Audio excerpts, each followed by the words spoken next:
네, 한 주간도 평안하셨습니까? 주님께서 늘 우리와 함께 하신다고 약속하신 말씀을 오늘도 꼭 기억하셨으면 좋겠습니다. 자, 거룩한 주일 예배를 우리 마음을 정돈하시고 다 같이 기도 드리심으로 시작하도록 하겠습니다. 기도합니다.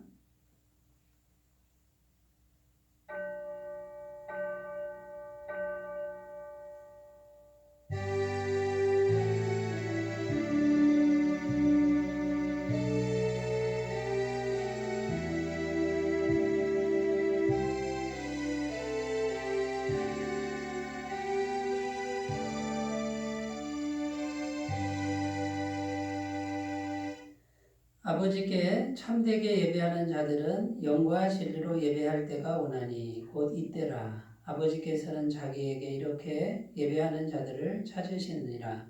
하나님은 영이시니 예배하는 자가 영과 진리로 예배할지니라. 아멘.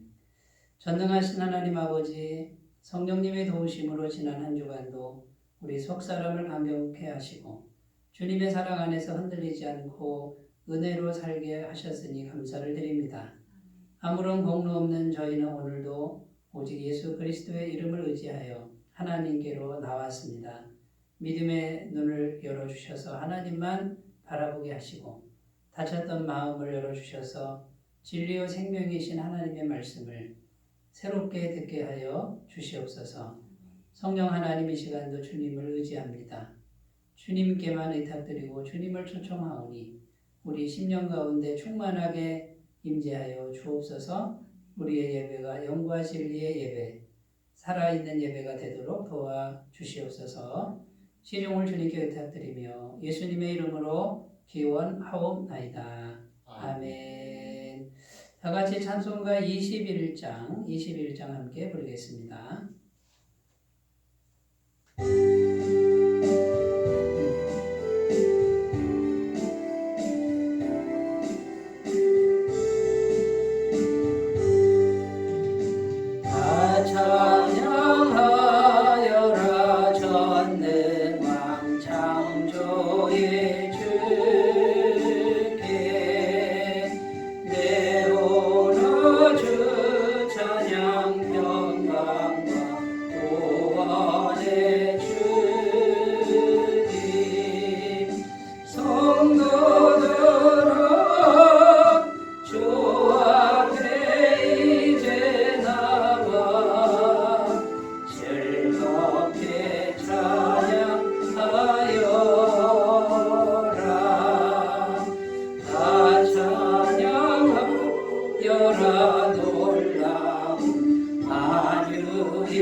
사도신경으로 신앙 고백을 드립니다. 나는 전능하신 아버지 하나님 천지의 창조주를 믿습니다. 나는 그의 유일하신 아들 우리 주 예수 그리스도를 믿습니다. 그는 성령으로 잉태되어 동정녀 마리아에게서 나시고 본디오 빌라도에게 고난을 받아 십자가에 못 박혀 죽으시고 장사된 지 사흘 만에 죽은 자 가운데서 다시 살아나셨으며 하늘에 오르시어 전능하신 아버지 하나님 우편에 앉아 계시다가 거기로 하늘로부터 살아있는 자와 죽은 자를 심판하러 오십니다. 나는 성령을 믿으며 거룩한 공교회와 성도의 교제와 죄를 용서받는 것과 몸의 부활과 영생을 믿습니다. 아멘. 네, 오늘 우리에게 주신 하나님 말씀은 신약성경 마태복음 9장 14절에서 17절입니다. 마태복음 9장 14절에서 17절입니다.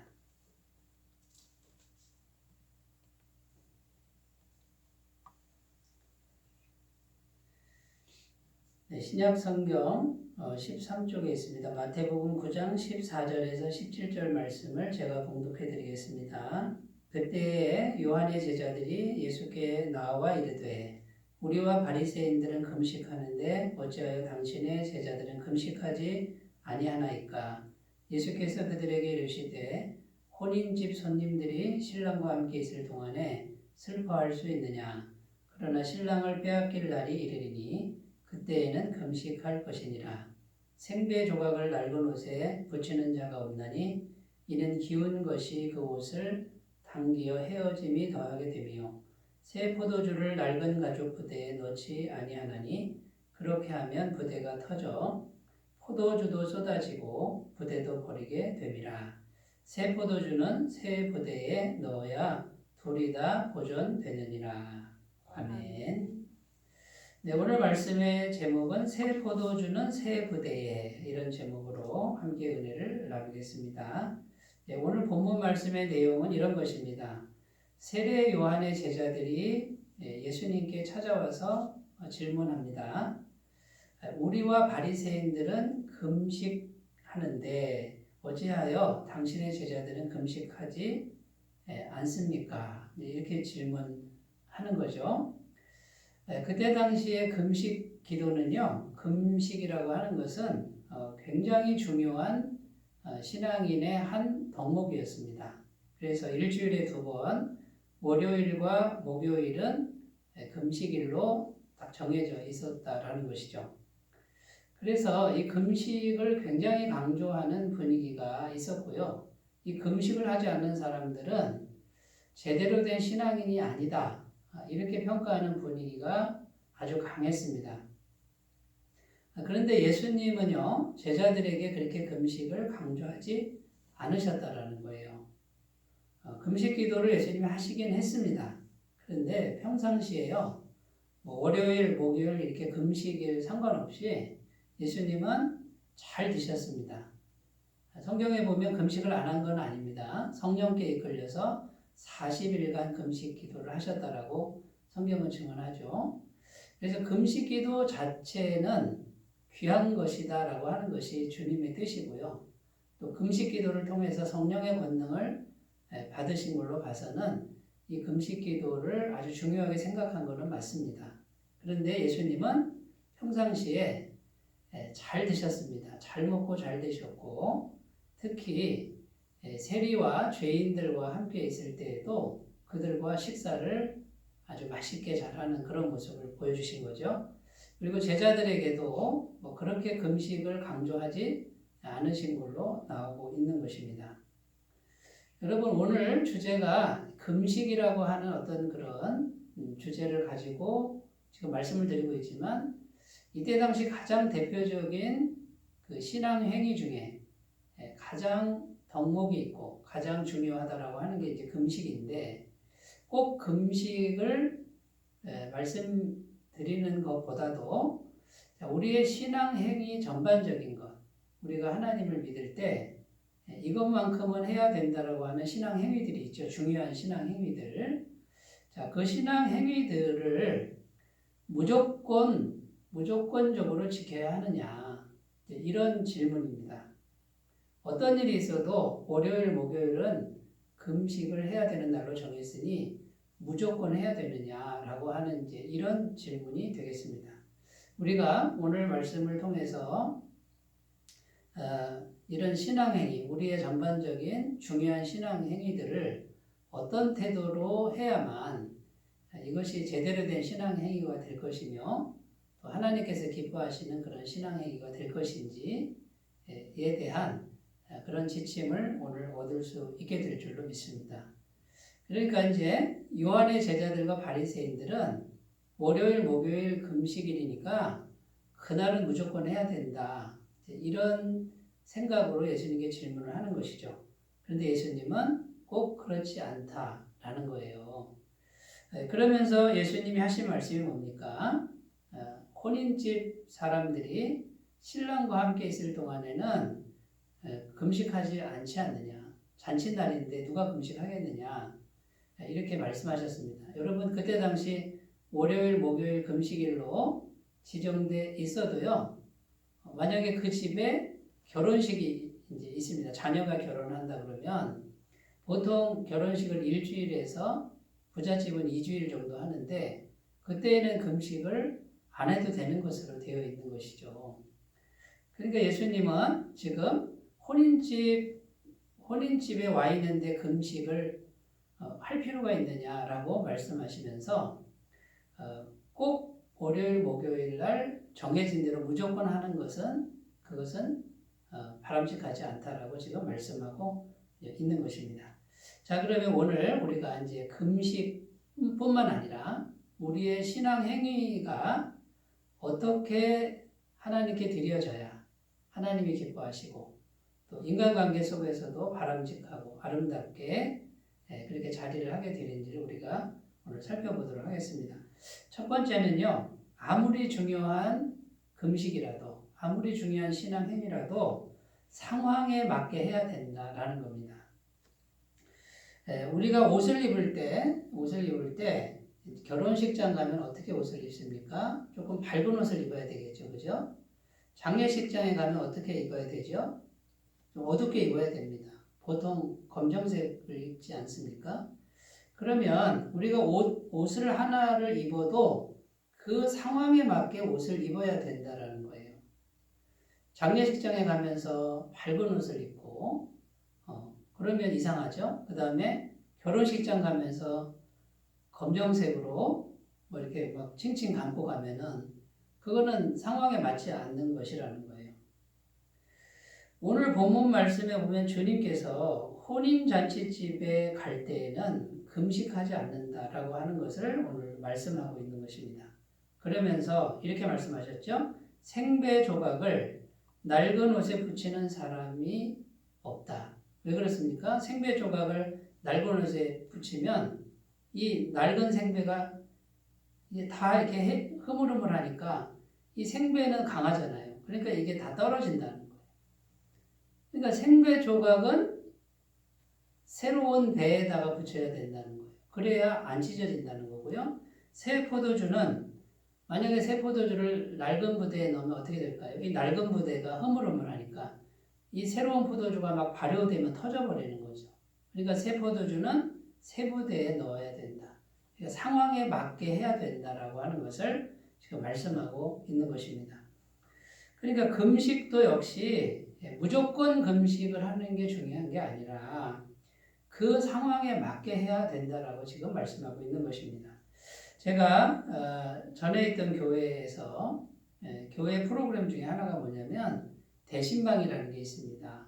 그러니까 1년에 한 2차례 정도 담임 목회자가 성도의 가정을 방문하면서 예배도 드리고 상담도 하고 기도도 해주는 그런 프로그램이 있는데 보통 담임 목사님과 부목사님, 전도사님, 또 구역장님 뭐 이렇게 해서 이제 신방을 가는 거예요. 신방 받는 권사님 가정에서 신방을 끝나고 이제 식사 대접을 손수 직접 만들어서 식사 대접을 아주 정성스럽게 했습니다. 그런데 따라온 신방대원 권사님 한 분이 밥을 안 드시는 거예요. 왜 안 드십니까? 그랬더니 자기가 작정하고 금식기도 중이라고 자기는 안 먹겠다고 이렇게 얘기를 하시는 거예요. 여러분 이제 이런 경우가 지금 상황에 맞지 않는 금식이라는 겁니다. 지금 그 상황에서는요, 지금 신방받는 집의 권사님이 정성스럽게 음식을 차려놓으면 어떻게 하는 것이 바른 신앙행위가 되겠습니까? 맛있게 먹어주고 감사함을 표하는 것이죠. 그런데 자기는 하나님께 작정기도를 하고 있으니 안 먹겠다고 하는 거예요. 이거는 상황에 맞지 않는 금식 기도라는 겁니다. 만약에 하나님이 그 작전 기도 중인데 금식하라고 했는데 그런 상황에서도 무조건 안 먹어야 된다 그러면 그런 하나님은 아니시라는 거예요. 여러분 그 상황에서는 음식을 먹어줘야 덕이 되는 것이고 그것이 사람을 섬기는 귀한 신앙 행위가 된다라는 겁니다. 만약에 음식을 정말 안 드실 거면 따라오지 말았어야 했다라는 것이죠. 여러분 그러니까 우리가 하나님 앞에 금식을 하든 어떤 신앙 행위를 하든 하나님의 뜻을 생각해 보면 무조건적으로 어떤 상황에서도 무조건 그거를 지킨다 이것은 율법적인 사고방식입니다. 은혜도 아니고 사랑도 아닌 꽉 막힌 어떤 그런 신앙인이 될 수밖에 없다라는 것입니다. 그래서 우리가 금식뿐만 아니라 우리의 신앙의 행위를 행할 때 상황에 맞게끔 자신이 잘 거기에 맞게끔 신앙 행위도 적용을 해 가야 되고요. 어떤 경우에는 양보도 해야 되고 이런 덕스러운 그런 행위들이 필요한 줄로 믿습니다. 제가 목회를 하면서 굉장히 많이 고민한 게 뭐냐면요. 제가 이제 목회를 하는데 사람들이 잘 변하지를 않는 거예요. 말씀을 전하고 그 다음에 상담도 하고 또 권면도 하고 하는데 잘 안 바뀝니다. 그래서 제가 다른 교회, 성공하는 교회, 성장하는 교회 목회 프로그램을 이제 연구를 해봤습니다. 연구를 해가지고 그 프로그램을 그냥 그대로 가져다가 제가 심호하는 교회에 한번 적용을 해봤습니다. 청년부에도 해보고요. 학생부에도 해보고 해봤는데 역시 잘 안 됐습니다. 왜 그 교회는 되는데 우리 교회는 안 되느냐. 이것이 또 하나의 숙제로 남아있는데요. 여러분 아무리 좋은 목회 프로그램도요. 내가 서 있는 그 현장이 그 성공한 교회 현장하고 다르다는 거예요. 내가 서 있는 곳에 있는 사람들이 그 성공한 교회에 있는 사람들과 다르다는 거예요. 구성원들이 다르다는 거예요. 그러면 아무리 좋은 목회 프로그램이라고 해서 성공했다고 해서 그걸 가지고 그대로 가져다가 쓸 수는 없다라는 겁니다. 그럼 목회자가 할 일이 무엇이겠습니까? 그걸 그대로 갖다가 그대로 적용하는 것은 이것은 바람직한 그런 모습이 아니라는 거예요. 거기서 만약에 성공한 그 목회의 어떤 프로그램의 정신이 그 말씀의 영이 도대체 뭔가를 충분히 습득을 하고 내가 서 있는 그 현장과 사람을 충분히 이해하고 거기에 맞게 적용하지 않으면 성공하기가 어렵다는 거예요. 실제로 많은 목회자들이 이런 잘못을 범하고 있다는 것이죠. 그래서 좋은 프로그램이 나오면요. 많은 목회자들이 몰려가서 세미나를 듣고 공부도 하고 연구도 하고 그걸 배워갖고 옵니다. 그런데 100개 교회 중에 성공하는 교회가 10개도 안 된다라고 하는 5개도 안 된다라고 하는 그런 통계가 나와 있습니다. 그러니까 남이 잘하는 걸 그냥 그대로 갖다가 그대로 무조건 적용하는 이제 이런 신앙의 형태는 바람직한 형태가 아니라는 겁니다. 이게 상황에 맞게 해야 된다라는 것이죠.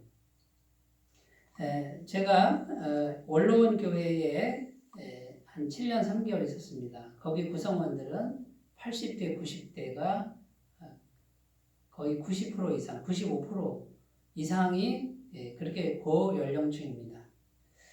그 원로원교회 오기 전에는 도시교회, 인천교회에 있었는데 평균 연령대가 50대 정도 됩니다. 그런데 여러분 찬송을 부르는데요. 그 도시교회 젊은 사람들은요. 복음송을 좋아합니다. 그러니까 좀 경쾌하고 빠른 걸 이런 거가 맞는 거죠. 근데 원로원교회 어르신들 대상으로 그런 노래를 한다고 생각해 보십시오. 어떻게 따라오겠습니까? 원로원교회는 찬송가가 아주 은혜롭습니다. 그리고 빠른 곡은 되지 않습니다. 은혜롭고 곡조가 있고 사연이 있고 가사가 있는 찬송가를 천천히 부를 때 어르신들이 눈물을 흘리고 하나님의 은혜를 엄청 받는 것이죠. 여러분, 우리의 신앙의 모습 속에는 이런 것이 없는지 한번 돌아봤으면 좋겠습니다. 이게 중요하다고 그래서 무조건적으로 그걸 다 해야 되는 건 아니라는 거예요. 금식이라고 해서 중요한 거니까 무조건 해라. 이것은 율법적인 생각입니다. 복음적인 생각은 꼭 안 해도 된다라는 것이고요. 사람을 이해하고 환경을 이해하고 그 다음에 그 현장을 이해하면서 거기에 맞게끔 어떻게 적용해 가야 하는가, 이런 부분에서 우리가 잘 적용해 나가야 될 필요가 있다는 것입니다. 그래서 오늘 첫 번째 주님께서 하신 말씀은 뭐냐면 정말 금식이 중요하지만 또 능력도 있지만 그것은 상황에 맞게 해야 된다라는 겁니다. 여러분, 그래서 오늘 말씀에 보면 어떤 상황입니까? 주님께서 함께 하시는 상황은 금식이 필요 없는 상황이라고 말씀하는 겁니다. 주님이 함께 하시는 상황은 무슨 상황입니까? 혼인집이라는 거, 혼인집. 우리 주님께서 계시면 이제 더 이상 문제가 있습니까? 없습니까? 모든 문제 주님이 다 해결하시잖아요. 모든 저주 주님이 해결하시잖아요. 모든 죄의 문제 주님이 해결하십니다. 죽음의 문제 누가 해결합니까? 주님이 해결합니다. 주님은 길이요 진리요 생명이시고 모든 죄인을 구원하시는 전능하신 하나님이시고 그분이 함께 있는데, 여러분, 금식이 아무리 중요해도 영원한 구원자이신 주님이 함께 계신데 금식이 필요하겠습니까? 마치 혼인잔치집에 잔치가 벌어진 것 같은 그런 상황이라는 거예요. 지금 우리 주님은 그걸 말씀하시는 거예요. 내가 여기 있는 동안에는 여기는 금식이 필요 없다. 혼인잔치집이다. 내가 모든 것의 해답이고 내가 모든 것을 새롭게 할 것이다.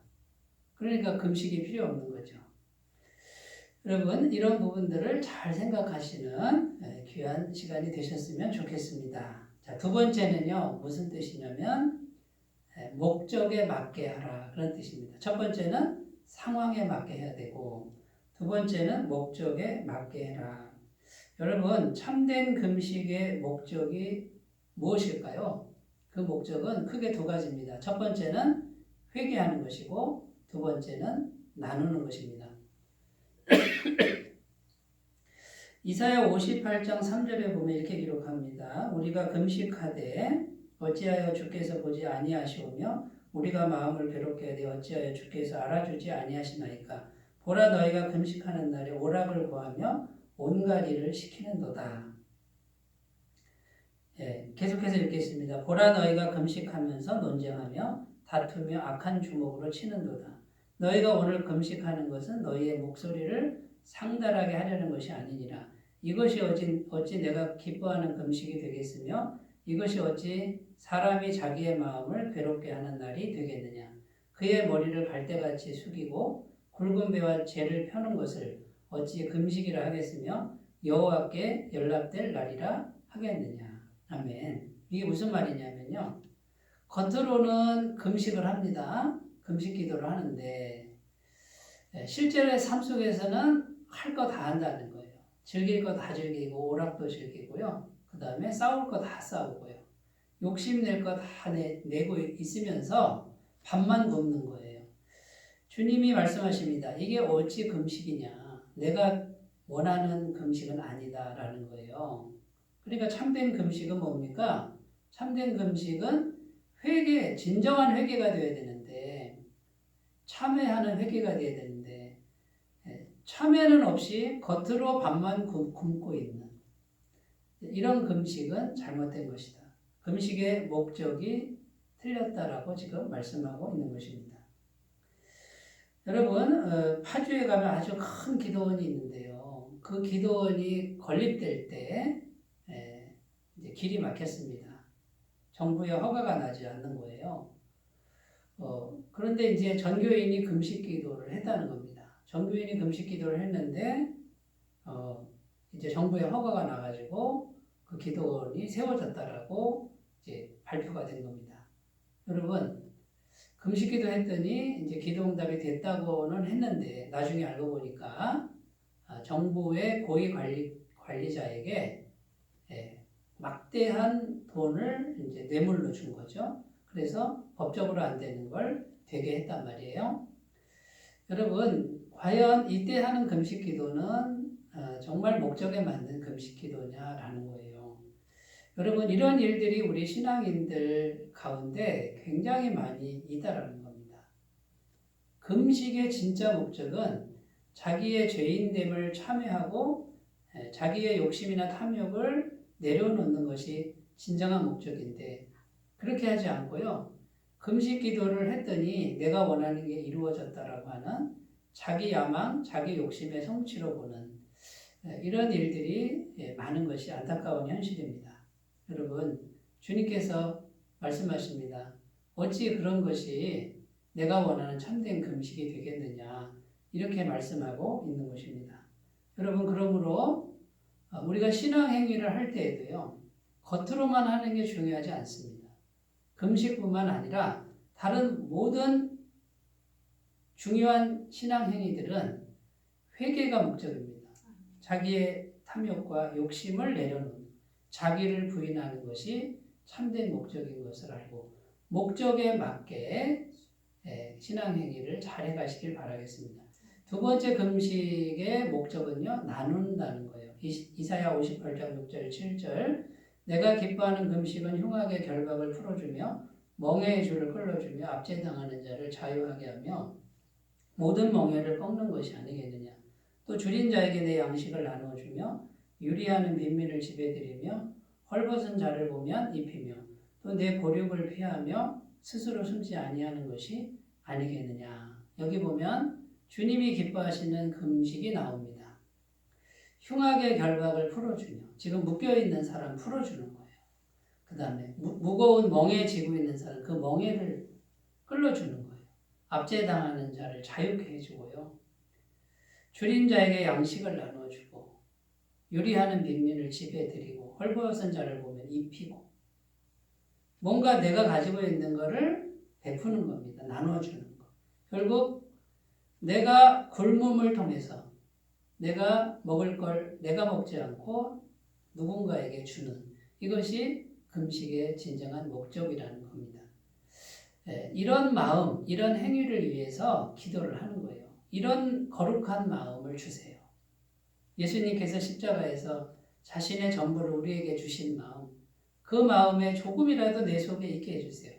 나 혼자만 갖는 욕심이나 탐욕을 내려놓고 내 것을 남에게 줄 수 있는 작은 거라도 줄 수 있는 그 거룩한 마음을 내게 주세요라고 이렇게 기도하시는 것이 진정한 금식인 줄로 믿습니다.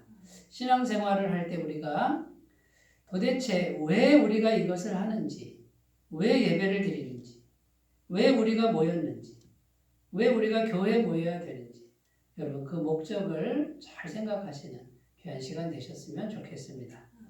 자, 세 번째입니다. 이 세 번째가 제일 중요한데요. 복음에 맞게 신앙생활을 해야 됩니다. 자, 복음에 맞게 해라. 이 말은 반대말이 뭐죠? 율법적으로 하지 마라. 이런 뜻이에요. 지금은 복음의 시대입니다. 율법의 시대는 지나갔고요. 성경에서는 이 율법은 저주 아래 있는 것이다. 그럽니다. 율법이 뭡니까? 인간의 행위로, 인간의 노력으로 의로워지는 모든 시도, 모든 노력이 율법이라는 거죠. 내 힘으로 뭔가 열심히 해가지고 선한 일을 해서 의로워지고 하나님 앞에 인정받으려고 하는 모든 태도가 율법입니다. 그럼 율법주의에 빠진 사람은 어떤 모습일까요? 자기가 열심히 하니까 사람들 보기에는 되게 괜찮아 보입니다. 그런데 하나님 보시기에는 그 사람만큼 불쌍한 사람이 없습니다. 왜냐하면 저주 아래 있는 거예요. 아무리 열심히 해도 하나님 앞에 의로워질 수 없기 때문에 헛된 노력을 계속하고 있는, 그것도 열심히 하고 있는 사람을 보면 하나님이 불쌍하게 여기시는 거죠. 여러분, 복음이라는 게 뭡니까? 복음은 내가 내 노력으로는 도저히 의로워질 수가 없다는 것을 분명하게 인정하고 하나님의 의, 예수 그리스도, 하나님의 의이신 예수님을 모셔드려서 예수님의 의를 덧입는 겁니다. 이렇게 전가받는 것이죠. 예수님의 의는 완벽한 의니까 내가 예수님을 마음에 모셔드리면 예수님의 완벽한 의로움이 나에게 그냥 그대로 덮어 씌워지는 거예요. 그대로 전가가 돼서 나의 노력의 의가 아닌 예수님의 의 때문에 하나님은 나를 의롭게 하시는 이걸 믿는 것이 복음이라는 것이죠. 그런데 사람들이 이제 금식을 합니다. 금식을 하는데 내가 금식을 하면 내가 조금 더 의로워진다라고 생각하는 이제 이것은 복음입니까? 율법입니까? 이거는 복음이 아니라는 거예요. 여러분 금식을 아무리 해도요. 매일 해도요. 평생을 해도 조금 더 어려워지는 게 아닙니다. 왜냐하면 자기 행위나 노력이니까. 그런데 어떤 분들은 내가 어떤 신앙의 행위를 하면 내가 조금 더 어려워졌다라고 생각하는 거예요. 율법적인 사고방식이에요. 아니요. 금식을 아무리 했어도 우리는 여전히 죄인이고 여전히 하나님 앞에 의롭다 인정함을 못 받는 그런 존재라는 것이죠. 그러니까 여러분 우리가 금식이라고 하는 가장 중요한 신앙행위 물론 오늘날에도 정말 신앙행위를 열심히 합니다. 그 신앙행위를 열심히 할 때 율법적으로 하면 안 된다는 거예요. 복음에 맞게 해야 된다는 거예요. 내가 금식을 합니다. 내가 그것 때문에 더 어려워지는 게 아니라는 생각으로 해야 된다는 거예요. 그러면 왜 금식하는 거예요? 내가 하나님으로부터 멀어져 있거나 내 상태가. 내가 의로워지는 것은 예수님의 의로 100% 의로워지는 것. 이것은 알고 있습니다. 그런데 우리가 신앙생활을 하다 보면 때로는 내 마음이 주님으로부터 좀 멀리 떨어져 있을 때가 있지 않습니까? 그러면 그때 금식하는 거예요. 자, 금식하는데 밥을 굶습니다만 진정한 금식은 뭡니까? 무엇 때문에 내가 주님으로부터 멀어졌는가? 세상에 귀한 거에 내가 지금 정신이 팔렸구나. 그럼 세상에 귀한 걸 자꾸 생각하는 걸 금식하는 거예요. 그걸 금식하고 주님만 바라보는 시간. 이것이 복음에 맞는 금식이에요. 그런데 율법에 맞는 금식은 뭡니까? 율법적인 금식은 내가 금식 기도하니 금식 안 하는 사람보다 내가 더 조금은 어려워졌다라고 하는 이런 사고방식. 이걸 버리라는 것이죠. 여러분 성경에 보면 12년 혈루증을 앓은 여인이 나옵니다. 12년 동안 하혈을 하는데 얼마나 수치스럽습니까? 의원들 여러 사람에게 그 수치스러운 걸 다 보였는데 못 고칩니다. 가족들도 다 떠납니다. 왜냐하면 부정한 여인이니까. 그런데 이 혈루증 여인은 한 게 아무것도 없습니다. 재산 다 탕진하고 가족들 다 떠나고 실패와 낭망 속에 있는 여인이 예수님 뒤로 갑니다. 군중들 속에 숨어서 뒤로 가서 예수님 옷자락만 만져도 내가 나을 수 있겠다라는 생각을 계속하는 거예요. 자기가 한 게 아무것도 없는데 예수님 가까이 가서 옷자락만 만져도 내가 나을 수 있겠다라는 이런 생각이 복음적인 생각이에요. 내가 한 게 아무것도 없습니다. 나는 죄인입니다. 부정한 여인입니다. 하혈하는 수치스러운 여인입니다. 그러나 예수님 가까이 가면 나는 그것이 다 해결되고 예수님의 생명, 예수님의 의를 그냥 덧입을 수 있다는 생각을 한 거죠. 복음적 생각을 하니까 이 여인이 그 복음적 믿음을 통해서 성령의 능력이 들어가서 나음을 입은 겁니다. 그때 당시 혈루증을 앓는 여인이 이 여인 하나였겠습니까? 수많은 여인, 수많은 사람, 수많은 병자가 예수님을 만졌습니다만 복음적 생각을 하지 않은 율법적 생각을 하는 사람들은 능력이 흘러 들어가지 않았다는 거예요. 여전히 자기가 열심히 해서 더 의로워질 수 있다라는 율법적 생각을 가진 사람은 예수님의 능력을 그대로 공급받기 어려웠다는 것입니다. 또 성경에 마리아와 마르다가 나옵니다. 마르다는 열심히 자기 일을 합니다. 주님의 말씀은 들리지 않습니다. 그런데 마리아는 어떡합니까? 일하지 않습니다. 주님 발치에 앉아서 말씀만 듣습니다. 여러분 인간적으로 보면 마르다가 더 훌륭해 보입니다. 그러나 영적으로 보면요. 마리아가 복음인 거예요. 복음적 생각을 하는 거예요.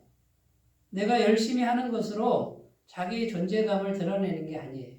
나는 한 게 아무것도 없어도 주님 가까이만 있으면 주님의 은혜로 충분하다라고 생각하는 것이 복음적 생각이라는 거예요.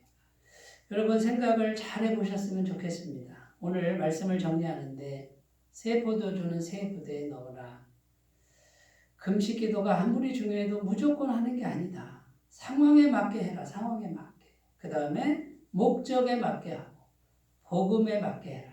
이런 음성을 오늘 꼭 들으시고요.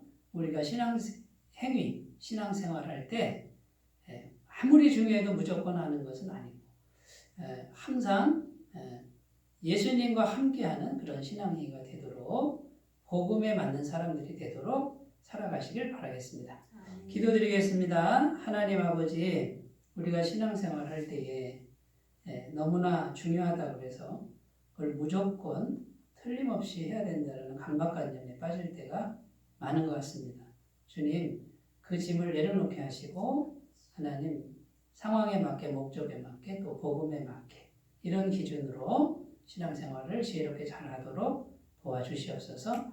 또한 우리가 복음적 생각을 가지고 주님의 무한하신 능력과 은혜를 그냥 공급받는 믿음의 사람들 다 되게 하여 주옵소서. 예수님의 이름으로 기도드립니다. 아멘. 찬송가 302장을 부르겠습니다. 302장.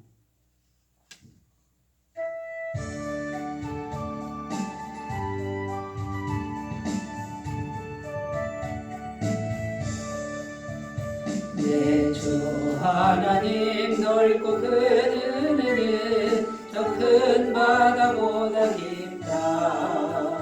너무 밧줄을 끌러 깊은 대로 저 한가운데 가보라.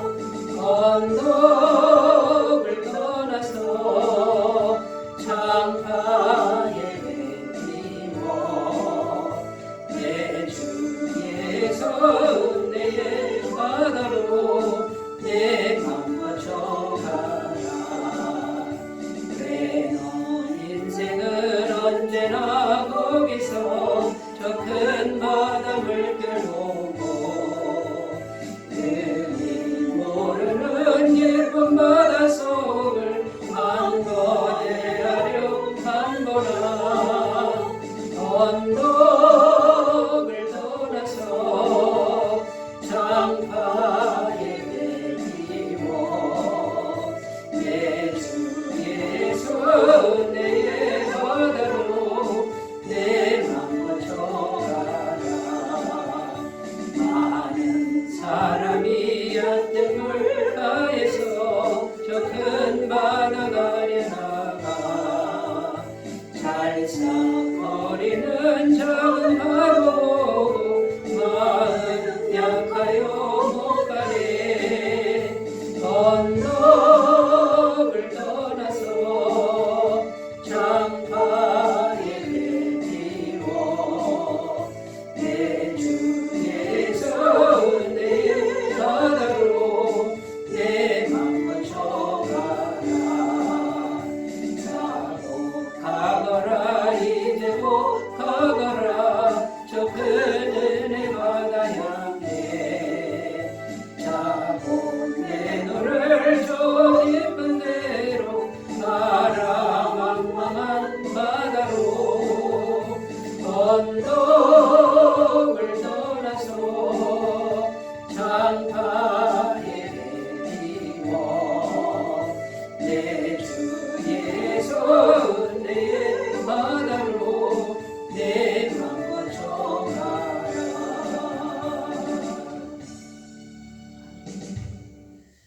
네, 아직도 코로나가 계속되고 있습니다. 그래도 많이 이제 줄어든 것 같습니다. 계속해서 이 상황이 종식될 수 있도록 기도해 주시기를 부탁을 드리겠습니다.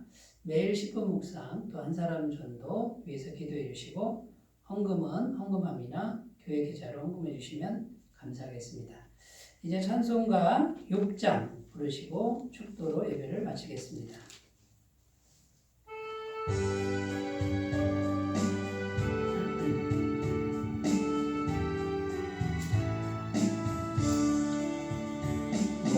소리 높여서 주 찬양하여라.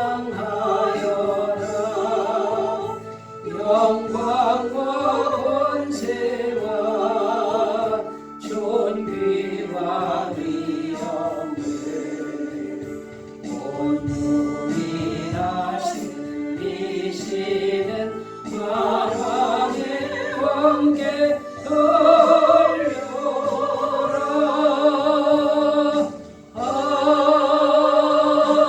아멘.